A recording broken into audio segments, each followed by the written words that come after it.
A big theme here is conflicts of interest, misalignments of incentives. I think it was 2 weekends ago, the New York Times did this expose on multi-plan. A lot of detail came out exposing, these bizarre incentives, compensation schema to multi-plan as kind of a repricer of claims, almost at a fraudulent level, right? That they were essentially almost coming up with things to justify reasonable values where clearly was not reasonable values. What's your take on this whole repricing schema, compensation approach, impact on third-party administrators, and so on? There's the old saying that history repeats itself. I think it is supposed to take a little bit longer before it repeats itself. I'm maybe dating myself a little bit, but this is Insurance 2.0. Where's Andy Cuomo when you need him, right? Exactly. All the same problems that existed that led to the dissolution of Ingenix and the creation of Fair Health, it's the exact same playbook. I'm glad you mentioned the incentives, right? Because at the core of this is just a catastrophic misalignment of incentives between employers and their TPAs and providers. It goes by a couple of different terms or names, but it's best known as shared saving. It was really highlighted in this New York Times piece.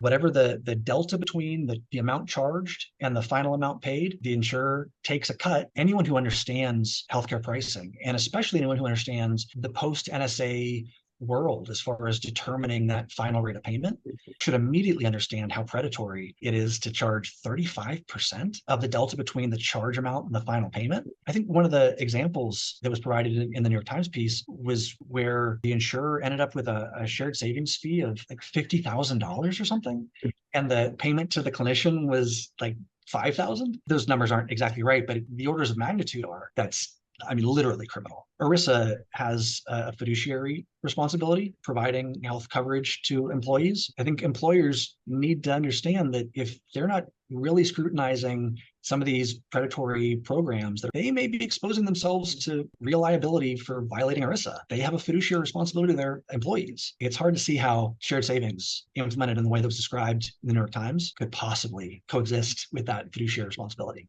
You would think, and I haven't looked at the agreements between the administrators and these self-funded plans, but you imagine there needs to be a certain fiduciary type of responsibility there at all as well. It's a laughing matter when you look at what actually is going on. That's not a fiduciary responsibility. It's a self-interest, dollars only motivation in terms of how they act.